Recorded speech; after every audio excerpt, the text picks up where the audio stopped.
श्री गजाननाय नमः। ओम श्री साईनाथाय नमः। ओम स्वामी समर्थ। नियति को भला कौन जान सकता है? क्या पता जो हमें बुरा लग रहा हो, गलत होता प्रतीत हो रहा हो, उसमें ही सभी का भला छिपा हो। परमात्मा की लीला को कौन जान सकता है और उसकी करनी पर शक भला कौन कर सकता है?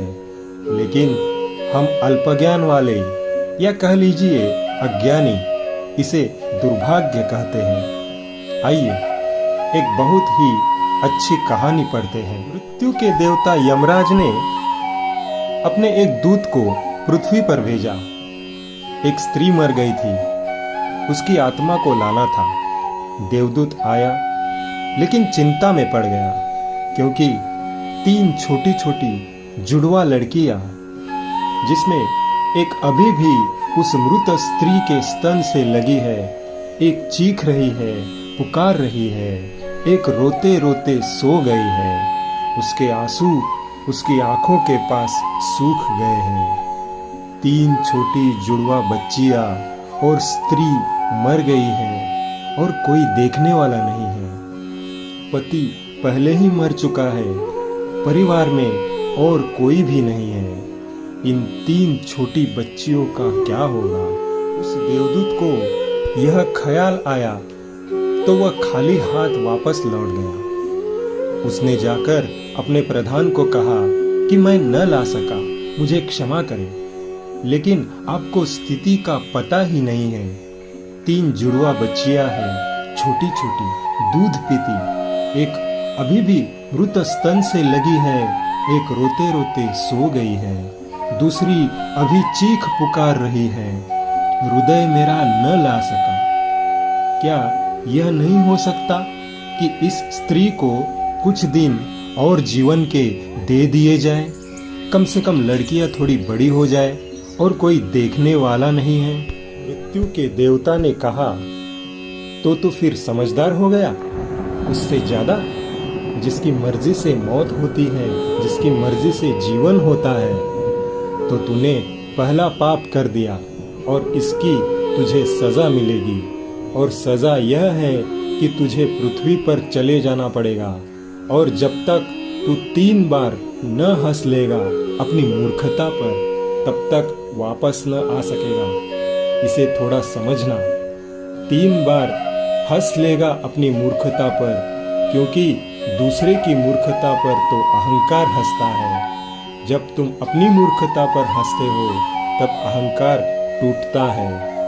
देवदूत को लगा ही नहीं, वह राजी हो गया दंड भोगने को। लेकिन फिर भी उसे लगा कि सही तो मैं ही हूँ और हंसने का मौका कैसे आएगा।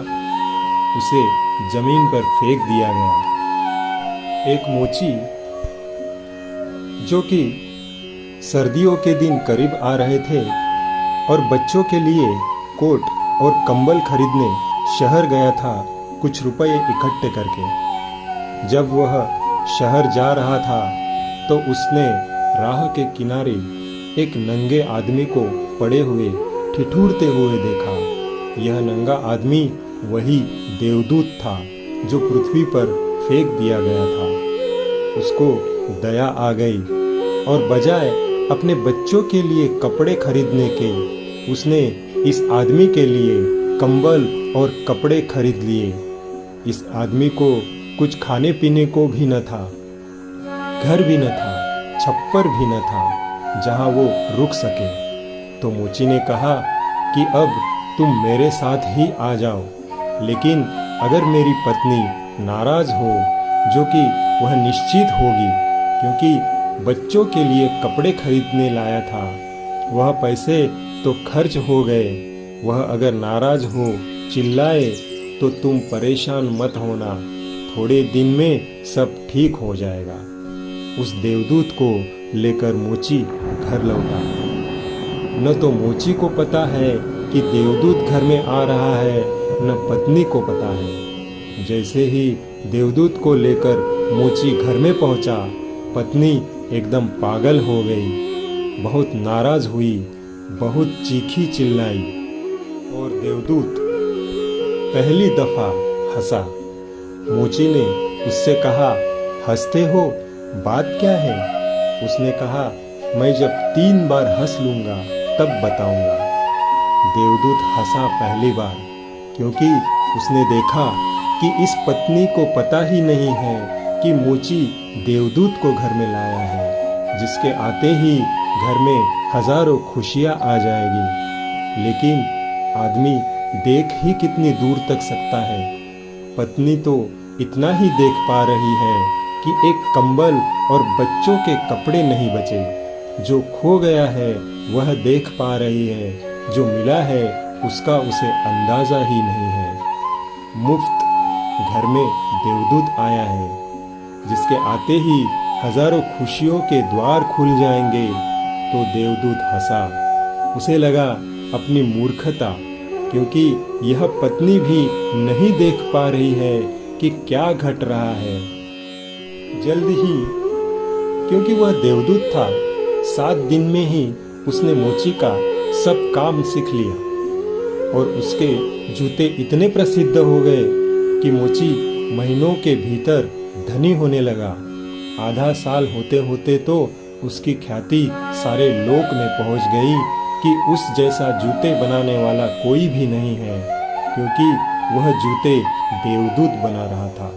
सम्राटों के जूते वहां बनने लगे, धन अपरंपार बरसने लगा। एक दिन सम्राट का आदमी आया और उसने कहा कि यह चमड़ा बहुत कीमती है, आसानी से नहीं मिलता, क्योंकि भूल चूक नहीं करना, जूते ठीक इस तरह के बनने हैं और ध्यान रखना, जूते बनाने हैं, चप्पल नहीं।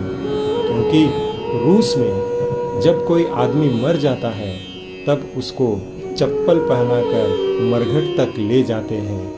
मोची ने भी देवदूत को कहा कि चप्पल मत बना देना, जूते बनाने हैं, स्पष्ट आज्ञा है और चमड़ा इतना ही है। अगर गड़बड़ हो गई तो हम मुसीबत में फंसेंगे। लेकिन फिर भी देवदूत ने चप्पल ही बनाए। जब मोची ने देखे कि चप्पल बने हैं तो वह क्रोध से आग बबूला हो गया। वह लकड़ी उठाकर उसको मारने को तैयार हो गया कि तुम हमारी फांसी लगवा देगा, और तुझे बार बार कहा था कि चप्पल बनाने ही नहीं है, फिर चप्पल किस लिए? देवदूत फिर खिलखिलाकर हंसा। तभी आदमी सम्राट के घर से भागा हुआ आया। उसने कहा, जूते मत बनाना, चप्पल बनाना, क्योंकि सम्राट की मृत्यु हो गई है। भविष्य अज्ञात है, सिवाय उसके और किसी को ज्ञात नहीं, और आदमी तो अतीत के आधार पर निर्णय लेता है। सम्राट जिंदा था तो जूते चाहिए थे, मर गया तो चप्पल चाहिए। तब वह मोची उसके पैर पकड़कर माफी मांगने लगा कि मुझे माफ कर दे, मैंने तुझे मारा। पर उसने कहा, कोई हर्ज नहीं, मैं अपना दंड भोग रहा हूँ। लेकिन वह हंसा, आज दोबारा हंसा। मोची ने फिर पूछा कि हंसी का कारण?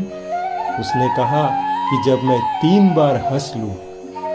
दोबारा हंसा, इसलिए कि भविष्य हमें ज्ञात नहीं है, इसलिए हम आकांक्षाएं करते हैं जो कि व्यर्थ है, हम अभिप्साएं करते हैं जो कि कभी पूरी नहीं होंगी, हम मांगते हैं जो कभी नहीं घटेगा, क्योंकि कुछ और ही घटना तय है। हमसे बिना पूछे हमारी नियति घूम रही है और हम व्यर्थ ही बीच में शोरगुल मचाते हैं। चाहिए चप्पल और हम जूते बनवाते हैं। मरने का वक्त करीब आ रहा है और जिंदगी का हम आयोजन करते हैं। तो देवदूत को लगा कि वे बच्चियां, मुझे क्या पता भविष्य में उनका क्या होने वाला है। मैं नाहक बीच में आया और तीसरी घटना घटी कि एक दिन 3 जवान लड़कियां आई। उन तीनों की शादी हो रही थी और उन तीनों ने जूते बनवाने दिए थे। एक बूढ़ी महिला उनके साथ आई थी जो बड़ी धनी थी। देवदूत पहचान गया कि ये वही 3 लड़कियां हैं जिनको वह मृत माँ के पास छोड़ गया था और जिनकी वजह से वह दंड भोग रहा था। वो सब स्वस्थ है, सुंदर है। उसने पूछा कि क्या हुआ, यह बूढ़ी औरत कौन है? बूढ़ी औरत ने कहा कि ये मेरे पड़ोसिन की लड़कियां हैं। गरीब औरत थी, उसके शरीर में दूध भी न था, उसके पास पैसे लगते भी नहीं थे और 3 बच्चे जुड़वा थे।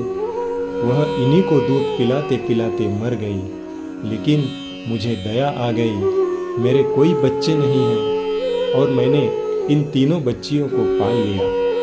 अगर माँ जिंदा रहती तो ये तीनों बच्चियाँ गरीबी, भूख, दीनता और दरिद्रता में बड़ी होती।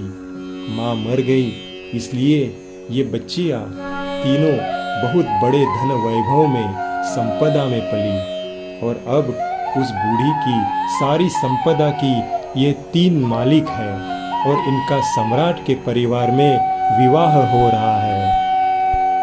देवदूत तीसरी बार हंसा और मोची को उसने कहा कि ये 3 कारण हैं। भूल मेरी थी, नियति बड़ी है और हम उतना ही देखते हैं जितना देख पाते हैं। जो नहीं देख पाते बहुत विस्तार है उसका, और हम जो देख पाते हैं उसमें हम कोई अंदाज़ा नहीं लगा सकते। जो होने वाला है, जो होगा। मैं अपनी मूर्खता पर 3 बार हंस लिया हूँ। अब मेरा दंड पूरा हो गया और अब मैं जाता हूँ। जो प्रभु करते हैं अच्छे के लिए करते हैं। विधि का विधान जीवात्माओं के कल्याण के लिए बना है। ईश्वर दयालु है। आपके ऐसे विश्वास एवं मान्यताओं को गति तब मिलती है जब आप दूसरों के प्रति दया का भाव रखते हैं, क्योंकि जो आप बोते हैं वही आप काटोगे। Reaping what you sow. सृष्टि में घट रही घटनाओं पर आपको चिंतित होने की आवश्यकता नहीं है। आवश्यकता है अपने कर्तव्यों के पालन की और नेक विचारों से जीवन जीने की। यह तभी संभव है जब आपका जीव यानी मन सात्विक अन्न से बना हो एवं सुविचारों का उत्पादन करता हो। ओम साई राम।